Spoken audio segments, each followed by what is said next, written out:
Halo teman-teman, selamat pagi. Kita dari kelompok 2 akan menjelaskan mengenai materi infark miokard akut. Sebelumnya, kenalan dulu yuk sama kelompok 2. Pak Doris izin ganti sebentar ya pendampingnya ya. Bentaran doang. Anggota yang pertama ada Teresia Wenehen, kedua ada Irene Raisya Oktaviani, yang ketiga Adelia Parentina, yang keempat Azahlia Nurul Fadilah. Lanjut kita ke topik pembahasan. Yang pertama ada definisi, kedua patofisiologi, ketiga etiologi, manifestasi klinis, komplikasi, pemeriksaan diagnostik, dan yang terakhir ada tindakan. Nah, lanjut. Apa sih infark miokard akut itu? Pasti kalian bingung dan bertanya-tanya kan?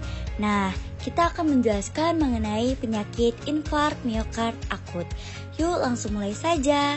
Definisi. Arteri koroner adalah pembuluh yang secara khusus membawa darah yang kaya oksigen ke otot jantung. Ketika arteri ini tersumbat atau menyempit, aliran darah ke jantung bisa berkurang secara signifikan atau berhenti sama sekali. Hal ini bisa menyebabkan serangan jantung atau yang dikenal juga dengan infark miokard akut. Patofisiologi. Kematian sel miokardium akibat proses iskemik yang berkepanjangan. Mekanisme paling sering yang menyebabkan infark miokard akut atau IMA adalah ruptur atau erosi plak aterosklerotik saraf lipid yang rapuh. Ruptur atau erosi plak itu akan menyebabkan paparan inti dan bahan matriks yang memiliki sifat saat trombogenik terhadap aliran sirkulasi darah. Bentuknya trombus akan menyumbat aliran darah pada pembuluh koroner secara parsial maupun total, sehingga pasokan oksigen ke miokardium berkurang. Sindrom iskemik tak stabil akan menyebabkan nekrosis miokardium, yaitu kerusakan irreversibel otot jantung yang dapat mengganggu fungsi sistolik maupun diastolik dan meningkatkan resiko aritmia pada pasien. Faktor resiko infark miokard akut. Yang pertama, ada berusia lanjut. Pria memiliki resiko lebih tinggi terkena serangan jantung setelah usia 45 tahun, sedangkan wanita setelah usia 55 tahun. Yang kedua ada genetik. Seseorang bisa terkena penyakit serangan jantung ketika ada anggota keluarganya mempunyai riwayat infark miokard akut. Yang ketiga ada diabetes. Seseorang yang mempunyai kadar gula dalam darah tinggi. Yang kelima ada stres. Siapa sangka, stres juga bisa mengakibatkan serangan jantung loh. Yang keenam ada merokok. Merokok adalah hal yang buruk bagi kesehatan jantung. Dan yang ketujuh ada obat terlarang. Banyak orang yang terkena serangan jantung karena ia pengguna obat terlarang. Manifestasi klinis. Gejala infark miokard 1 ini mungkin sama seperti angina atau mengindikasikan gagal jantung, sesak napas, rasa tidak nyaman pada perut dan sakit kepala. Pada pengidap lanjut usia, gejala infark miokard akut bisa berupa kondisi mental yang berubah, gejala tidak biasa. Rasa nyarinya dijelaskan seperti dada mendapatkan tekanan, diremas, sakit, terbakar, atau bahkan rasa nyeri yang tajam. Rasa nyeri juga seringkali menjalar ke lengan atau leher kiri. Nyeri dada juga bisa disertai dengan berkeringat, mual, dispena, kelelahan, dan atau jantung berdebar. Komplikasi akibat IMA. Yang pertama ada aritmia, yang kedua ada shock kardiogenik, yang ketiga ada stroke. Anamnesis. Anamnesis sangat penting dalam diagnosis infark miokard akut atau IMA dan akan sangat menentukan penata laksanaan IMA selanjutnya. Pasien datang dengan keluhan utama nyeri dada khas atau angina pectoris tipikal. Dapat dirasakan seperti ditekan, ditindih berat badan, ditusuk, diperas, dipelintir, atau terbakar.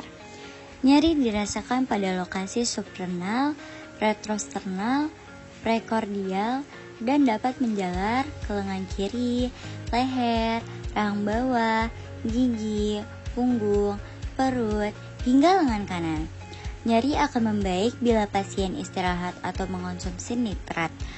Nyeri dicetuskan oleh latihan fisik, stres, emosi, udara dingin, maupun setelah makan. Gejala lain dapat menyertai nyeri dada, seperti mual, muntah, sesak nafas, keringat dingin, cemas, hingga merasa lemas.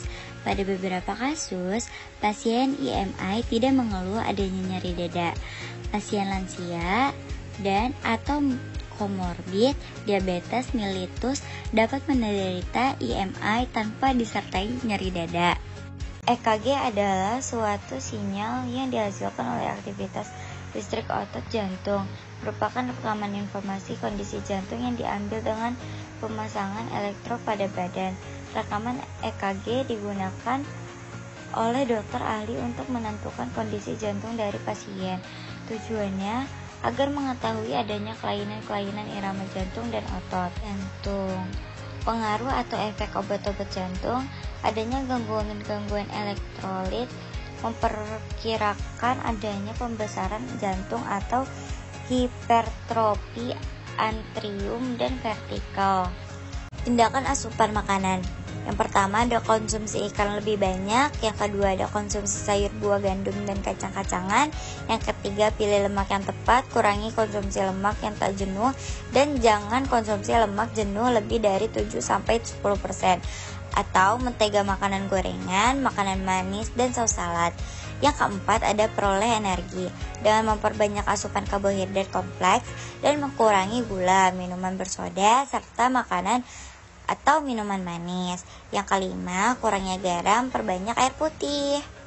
Tindakan olahraga, hindari olahraga yang bersifat kompetensi seperti lomba lari, sepak bola, basket, tenis, atau bulu tangkis. Jenis-jenis olahraga yang dapat menurunkan resiko penyakit jantung koroner adalah jalan kaki, jogging, bersepeda, dan berenang. Lakukan olahraga minimal 5 kali seminggu dalam 30 menit sampai 1 jam. Kontrol kadar kolesterol. Terlalu banyak kolesterol jahat alias low density lipopena atau LDL dapat meningkatkan resiko penyakit jantung. Cek diabetes. Diabetes diketahui dapat meningkatkan resiko serangan jantung dan stroke. Kontrol tekanan darah. Dan yang terakhir, stop merokok. Nah, itu tadi penjelasan materi dari kelompok kami. Sekarang udah tahu kan apa itu infark miokard akut? Yuk kita terapin pola hidup sehat agar kita terhindar dari penyakit serangan jantung dan penyakit-penyakit lainnya. Kami akhiri. Wassalamualaikum warahmatullahi wabarakatuh.